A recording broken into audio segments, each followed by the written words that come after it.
ऐसा कानून लाए और सरकार कानून बनाए या भारत की संसद इस कानून को पारित करे और संपूर्ण भारत में, और केवल गाय नहीं, संपूर्ण गोवंश, वो चाहे गाय हो चाहे बछड़ा हो, चाहे वो दूध देती हो या न देती हो, उपयोगी हो या अनुपयोगी हो, गाय हमारी माता है और वो नहीं कटनी चाहिए, इस बात को लेकर पूरी संसद ये कानून बनाए। इसके लिए करपात्री जी महाराज के ब्रह्मलीन होने के बाद भी इस आंदोलन को पूज्य गोपाल मणि जी महाराज ने जीवंत रखा, आज तक चलाया, और उन्होंने ही घूम घूमकर चारों शंकराचार्य को इस बात के लिए सहमत किया।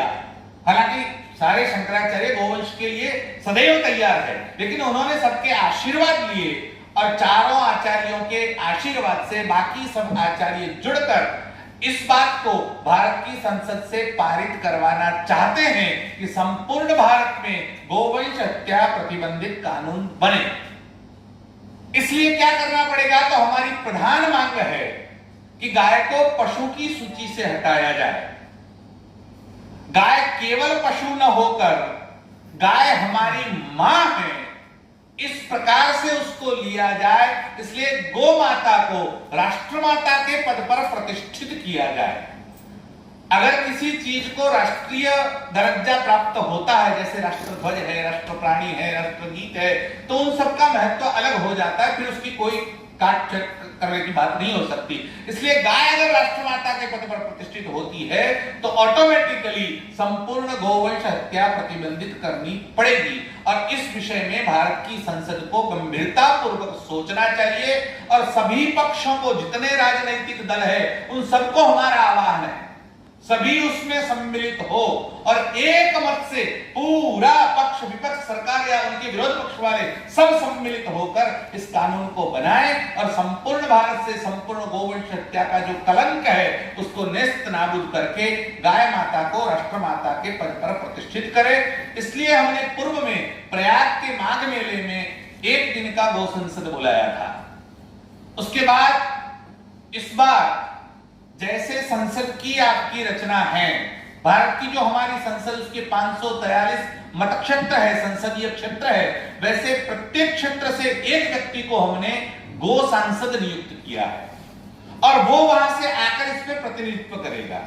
ऐसे 543 लोग और इसके अलावा साधु संत वो कल से यहाँ जो दिल्ली में गो संसद आयोजित होने जा रही है उसमें सब प्रतिनिधित्व करेंगे और चारों शंकराचार्यों के आशीर्वाद से ज्योतिर्मठ के शंकराचार्य स्वामी अविमुक्तेश्वरानंद सरस्वती जी उसकी अध्यक्षता करेंगे।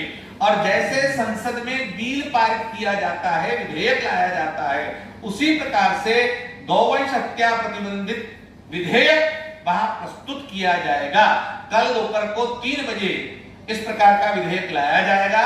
फिर उसके ऊपर 3 दिन चर्चा होगी। जैसे संसद में कोई बिल आता है तो उसके ऊपर चर्चा होती है, तो सभी सांसद जहां जहां से आए होंगे राज्यवार, वो सभी उसमें अपना मत रखेंगे, संशोधन करना पड़ा तो संशोधन करेंगे और उस बिल को 5 तारीख को पारित किया जाएगा और 6 तारीख को पब्लिक के लिए उस बिल को तालकटोरा स्टेडियम में आम पब्लिक में रखा जाएगा और पब्लिक में उससे ओपिनियन मांगे जाएंगे। अगर कोई ओपिनियन होता है तो 10-15 दिन, महीने का समय निश्चित किया जाएगा। उस समयावधि के बाद उस बिल को भारत के राष्ट्रपति, भारत के प्रधानमंत्री, भारत के गृह मंत्री या भारत के सारे सांसदों और राज्यपालों को भेजा जाएगा और उनसे ये गुजारिश की जाएगी कि आपको हम मौका देते हैं कि आप भारत में संपूर्ण गोवंश हत्या प्रतिबंधित करके गौ माता को राष्ट्रमाता के पद पर प्रतिष्ठित करें। हमें किसी राजनीतिक दल से कोई लेना देना नहीं है। आज जो लोग राजनीति करते हैं वो करें, हमें राजनीति नहीं करनी है। हमारी बात गाय की है। आज कौन सच्चा हिंदू और कौन अच्छा हिंदू, इसकी होड़ संसद में लगी। विपक्ष ये बताने पर तुला है कि हम सच्चे हिंदू हैं और सरकार के लोग ये बताने पर तुले हैं कि हम सच्चे हिंदू हैं। आप दोनों सच्चे हिंदू हैं। सच्चा हिंदू वही है जो गाय की बात करेगा। इसलिए हमारी बात तो यह है कि जो गाय की बात करेगा वही सच्चा हिंदू है। अगर आप सच्चे हिंदू हैं तो 75 साल से दोनों पक्षी सरकार हमने देख ली। दूसरे लोगों ने 50 साल शासन किया, ये भी 10 साल से आए हैं, बीच में भी 5 साल रहते गए, अभी भी आपके पास समय है। तो आप चाहे ये हो चाहे वो हो, आप आइए और इस गो जो प्रस्ताव है, हमारा जो बिल है, जो विधेयक है, उसको भारत की संसद में पारित करवाकर, कानून बनाकर गौ माता को राष्ट्रमाता के पद पर प्रतिष्ठित करिए। हम मौका देते हैं, अगर ये भारत की संसद पारित करती है और ऐसा कानून बनता है तो हम उसका धन्यवाद और स्वागत करेंगे और पूरे सनातनी हिंदू समाज भारत भर में उत्सव मनाएगा। अगर नहीं होता है तो हमको इस बात को गांव-गांव तक ले जाना पड़ेगा, जन जन को तैयार करना पड़ेगा, एक एक जगह पर आंदोलन होगा और ये स्वयं स्फूर्त आंदोलन जो है उसको हम घर घर तक, जन जन तक ले जाएंगे और इनको किसी भी प्रकार से गौ माता को राष्ट्रमाता के पद पर प्रतिष्ठित करने के लिए इस आंदोलन को वेग दिया जाएगा और पहुंचाया जाएगा। इसीलिए ये गो संसद 5 दिन के लिए शंकराचार्य जी की अध्यक्षता में दिल्ली में होने जा रहा है। कल से ही आरंभ होगा और दोपहर को 12 से 4 बजे तक 4 घंटे के लिए प्रतिदिन वो गो संसद बैठेगा। आप सब उसमें सादर आमंत्रित हैं। आप आइए, उस बिल को पढ़िए, उसको प्रसारित करिए, लोगों तक पहुंचाइए और हम सब साथ मिलकर आपके सहयोग से गौ माता को राष्ट्रमाता के पद पर प्रतिष्ठित करें। इसी विषय के लिए 5 दिन के लिए गो संसद बैठेगा। आगे जो भी आपके प्रश्न होंगे तो उसका उत्तर देने का प्रयास करेंगे। इससे पहले विकास पाटनी जी जो इस बात को आगे बढ़ाकर आपके सामने बात रखेंगे और बाद में आपके प्रश्न को हम आमंत्रित करेंगे। आप जो पूछना चाहे पूछ सकेंगे। कि भारत देश की आजादी का सबसे प्राचीन आंदोलन की जब भी हम बात करते हैं, हम इस बात को हमेशा भूल जाते हैं कि इस देश की आजादी का नींव 1857 में चली हुई वो गोली है जो इस देश में गाय की भावना के प्रति मंगल पांडे ने चलाई। बड़ा अजीब विषय इस देश का, विडंबनापूर्ण विषय है। इस देश का प्रत्येक देशवासी, प्रत्येक पत्रकार बंधु, प्रत्येक कथावाचक, प्रत्येक इस देश का नागरिक आज भी गाय का ऋणी है। अगर मंगल पांडे के अंदर पे वो भावना नहीं आई होती तो संभवतः जो निर्वीर बना मंगल पांडे था, क्योंकि उससे पहले भी अंग्रेजों पे अत्याचार हो रहे थे, उससे पहले भी उनका शोषण हो रहा था। मंगल पांडे को ज्यादा समस्या उस दिन हुई जब उसे पता लगा कि गाय के चरम का प्रयोग किया जा रहा है। निर्वीर बना मंगल पांडे उस देश के अंदर देशभक्त हो गया, सूरवीर हो गया और प्रथम क्रांतिकारी इस देश के अंदर पे आया। और इस बात को चलते हुए लगाइए 1857 से पकड़ लीजिए आप, देश आजाद होता है। आजादी के समय पर कोई दल नहीं है, यहां तक कि कांग्रेस जो सबसे बड़ा दल उस समय का इस देश के अंदर है, उस कांग्रेस को कोई भी अपना अधिवेशन करने से पहले एक गौ अधिवेशन करना पड़ता था। गाय के प्रति एक माहौल इस देश में इतना ज्यादा लहर मार रहा था कि इस देश में सहज ही लगता था कि जिस दिन इस देश में आजाद भारत में भारत की स्वतंत्र सरकार बनेगी, उस दिन पहला कार्य ये होगा कि गौ माता को माता का सम्मान देकर गौवंश हत्या मुक्त भारत बनाया जाएगा। लेकिन आज तक एक दिन तो नहीं आ पाया और इसी पीड़ा के कारण देश में जगत गुरु शंकराचार्य परंपरा को पुनः जो उनका उत्कर्ष है, जो उनका कार्य है, उस कार्य को बढ़ाते हुए धर्म सम्राट हमारे आप सब इस बात के परिचय देने की जरूरत नहीं है कि ऐसे संत देश के जिन्होंने इस देश में ऐतिहासिक आंदोलन 1966 में किया था और धर्म पीठों ने देश की संसद के सामने इस बात को दोहराया था कि इस काम को त्वरित कर दीजिए। अगर ये काम कर देंगे आप तो इसके अलावा कुछ भी कार्य शेष नहीं होता और इससे बड़ा कार्य हम कुछ नहीं समझते। लेकिन उस समय की जो भी परिस्थिति रही, सरकारों ने उस आंदोलन को कुचला और क्रमशः आंदोलन आगे बढ़ता चला गया। आगे चलकर अगर आप बलिदानी परंपरा में देखेंगे तो बहुत सारा इतिहास निकल कर आता है। हिमालय के पूज्य गुरुदेव गोपाल मणि जी महाराज जी ने इसी को निरंतरता से जीवंत रखा, इसे आगे बढ़ाया और देश में प्रबल आंदोलनों को खड़ा करके पूरे देश का प्रवास करके उत्तराखंड की विधानसभा से और हिमाचल की विधानसभा से भी प्रस्ताव पारित कराया केंद्र के लिए कि गौ माता को राष्ट्रमाता का सम्मान दिया जाना चाहिए। इस देश में इस आंदोलन के बाद जब इतनी क्रांति देश में खड़ी हुई तो जगतगुरु हमारे ज्योतिष पीठाधीश्वर शंकराचार्य महाभाग, चारों शंकराचार्यों का जिस मान पर समर्थन है, कार्य चलता जा रहा है, उन्होंने अपने नेतृत्व में इस कार्य को आगे बढ़ाकर जो प्रयागराज में 6 फरवरी को प्रथम गौ संसद करी थी, उसमें धर्मादेश 21 बिंदुओं में पारित किया गया और हमारी सरकार के पास, समस्त पार्टियों के पास पुनः भेजा गया और यह कहा गया कि इस काम को कर दीजिए, कोई विरोध की बात नहीं, कोई हमारा किसी से समस्या नहीं है, बस काम को करवाना ही हमारा हित है और ये काम हम करवा कर ही रहेंगे क्योंकि इस देश के गौभक्तों की, हिंदुओं की ये एक भावना है और एक भावना का सम्मान देश की संसद को करना ही चाहिए। और इसी चीज को आगे बढ़ा के इस देश में आदि गुरु शंकराचार्य के बाद जो हमारे वर्तमान ज्योतिष पीठाधीश्वर जी हैं, ये वो शंकराचार्य जो नंगे पैर चले, हमारे सनातन धर्म का सर्वोच्च धर्म गुरु अगर नंगे पैर चला धरती के अंदर पे, उनके पैरों में छाले पड़े, तो केवल विषय था गौ माता का। गाय के लिए इस देश में संतों ने तपस्या ही नहीं की, बल्कि इस देश में जितना उन्होंने तप करके दिखाया है उसके जीवंत उदाहरण शंकराचार्य परंपरा। तो इतना ही कहना है साथियों आप सभी से, कि आप सभी का से निवेदन है कि इस देश में जो ये द्वितीय गौ संसद होने जा रही है, ये देश की राजधानी के निकट है, देश की राजधानी नहीं है बल्कि, और सीधे तौर पर भारत की संसद के पास है, क्योंकि भगत सिंह ने कभी इस देश की संसद के सामने एक बम फोड़ा था, और बम फोड़ने का विषय कोई हिंसा फैलाना नहीं था। ऐसे हमारे गौरक्षकों का, गौ भक्तों का विषय हिंसा फैलाना नहीं होता। उनका विषय इतना सा है कि अगर लोग बहरे हो जाएं, सरकारें बहरी हो जाएं, सांसद बहरी हो जाएं, इस देश की पार्टियां अगर बहरी हो जाए, तो हिंदू जाए तो जाए कहां जाकर अपनी बात करें। और इसका विषय हमें मिला कि इस लोकतांत्रिक प्रणाली में इस देश में एक भव्य गौ संसद का आयोजन किया जाए, और ये दूसरी गौ संसद जो चलने वाली है, ये इसी को साक्षात्कार सभी के बीच में कराएगी, और देश की संसद के सामने उससे पूर्व पर एक गौ विधेयक को लाकर गौ माता को राष्ट्रमाता का सम्मान दिलाने संबंधी एवं गौवंश हत्या मुक्त भारत बनाने के लिए एक अनुमोदन को करेगी। उस पूरी संसद में पूरे देश के गौ सांसद मिलकर करेंगे, और इस विधेयक को आगे चलकर इसको आगे बढ़ाया जाएगा हमारे देश की संसद के सामने। तो यही सब आपसे कहना था। और एक अंतिम विषय, आर्टिकल 48 की बात में गौ को रखा जाता है हमेशा। हमारा ये कहना है, जो सूची की विषय, राज्य सूची का विषय, वो 48 के अंतर्गत है, लेकिन क्या हिंदुओं की आस्था का सम्मान नहीं है देश में? क्या गाय केवल इस कारण से किनारे कर दी जाए उसके विषय को कि वो एक बहुसंख्यक समुदाय की माता के रूप में योग्य कहलाई जाती है? अगर आज हिंदू अल्पसंख्यक होता देश में, तो क्या हिंदुओं की जो अल्पसंख्यक हिंदू होता, क्या उसमें गाय को माता का सम्मान नहीं मिल पाता? सहज मिल जाता, क्योंकि अल्पसंख्यकों को विशेषाधिकार दिया जा सकता है यहां पर। तो यही चीज आर्टिकल 25 जो हमारे यहां पर धार्मिक स्वतंत्रता का अधिकार है, धर्म को अबाध रूप से मारने का अधिकार है, वो आर्टिकल 25 हिंदुओं को संवैधानिक तौर पर यह दायित्व देता है, यह अधिकार देता है कि वो गाय की रक्षा की, गौ की प्रतिष्ठा की बात इस देश की संसद के सामने कर सके। और इसी के ऊपर कल की गौ संसद चलेगी।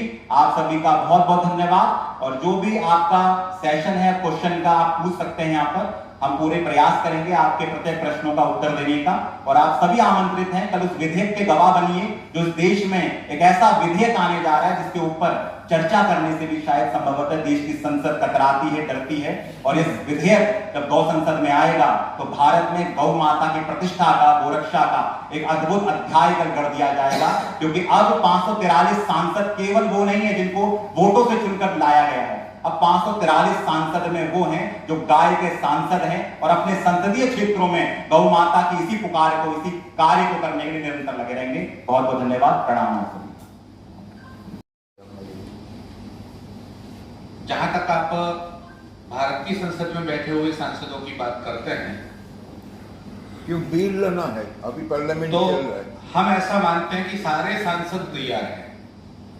बात यह है कि वो उनकी पार्टी से बंधे हुए हैं तो खुलकर सामने नहीं आ रहे हैं। लेकिन हमने जहां तक सुना है, 3 सांसदों ने अपने संसदीय क्षेत्र में खड़े होकर फॉर्म भरने से पहले भगवत गीता हाथ में उठाकर ये घोषणा की कि पार्टी कुछ भी कहेगी, हम संसद में गाय की आवाज उठाएंगे। ऐसा हमने सुना है। तो अगर उनको भी आमंत्रित करेंगे, वो गो संसद में आते हैं, तो आपको पता चल जाएगा कि कौन कौन साथ में है, कौन कौन नहीं।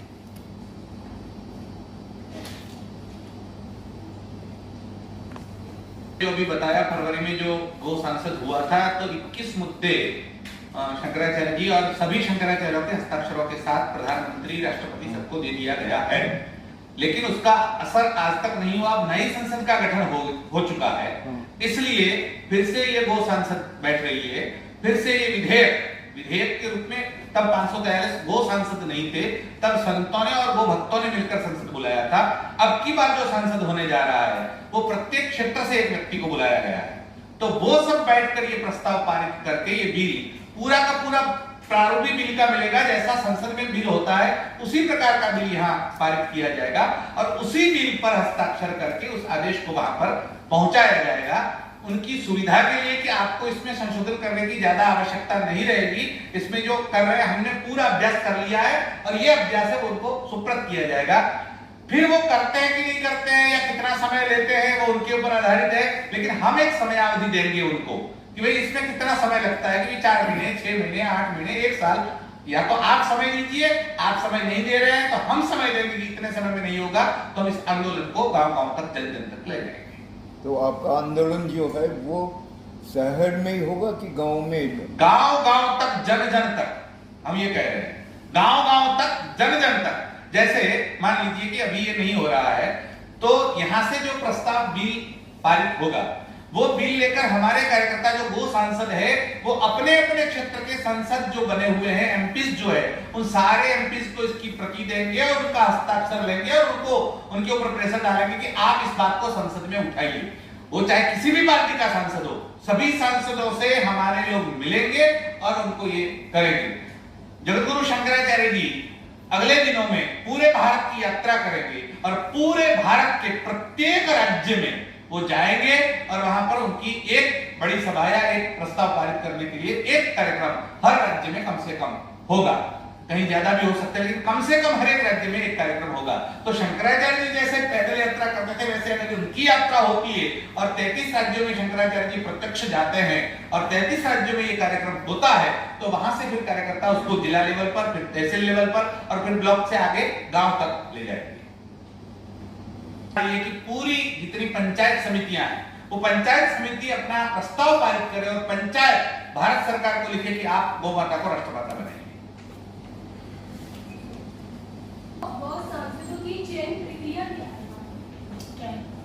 चयन प्रक्रिया हमारे यहाँ इलेक्शन नहीं है।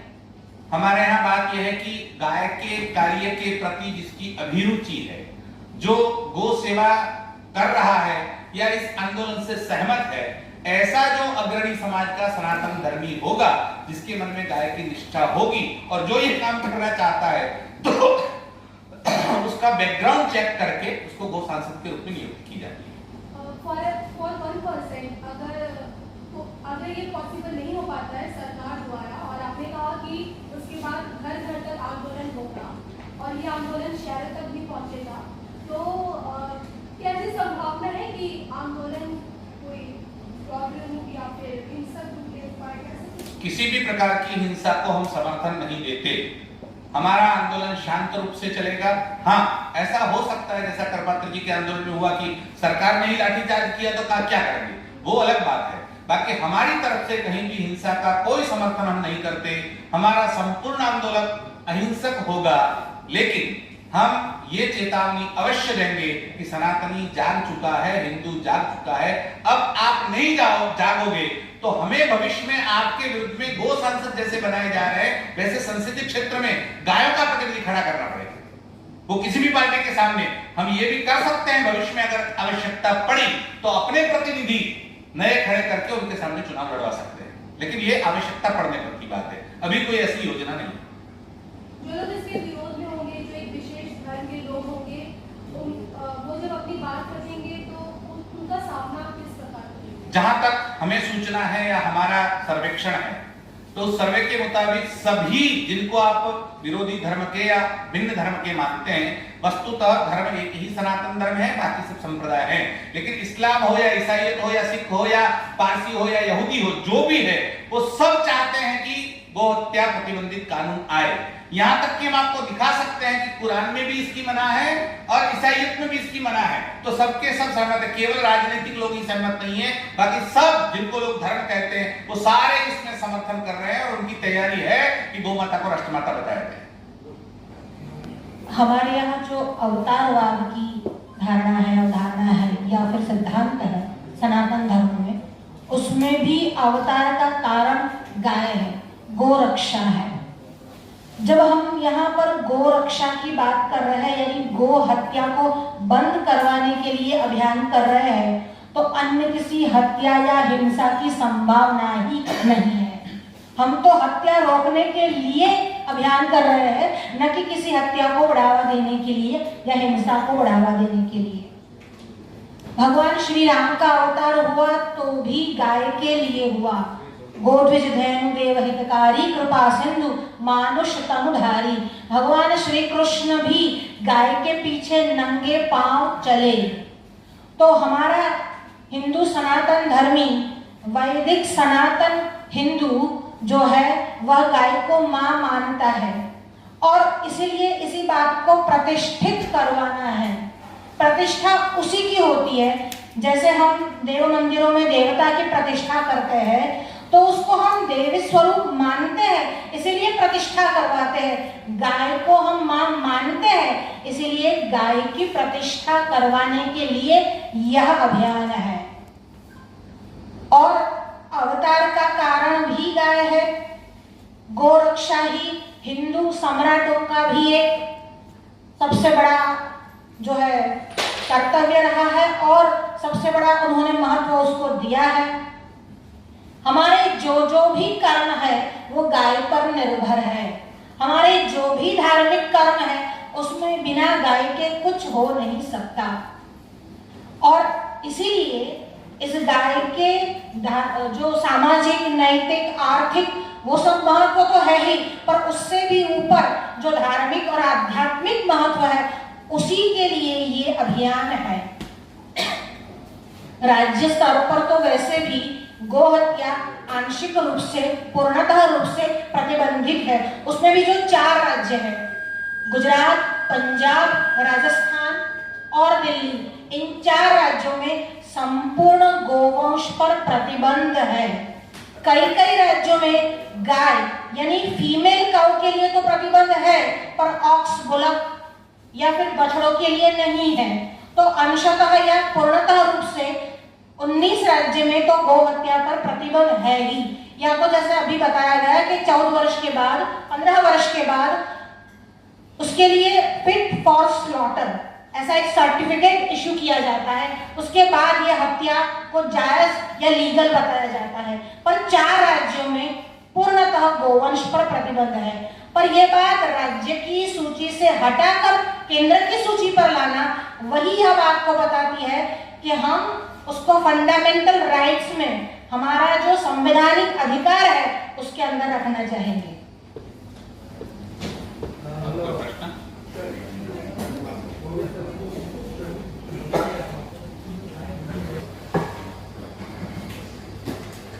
सभी सम्मानित पत्रकार बंधुओं का बहुत बहुत आभार कि आपने गाय जैसे महत्वपूर्ण विषय पर अपना समय निकालकर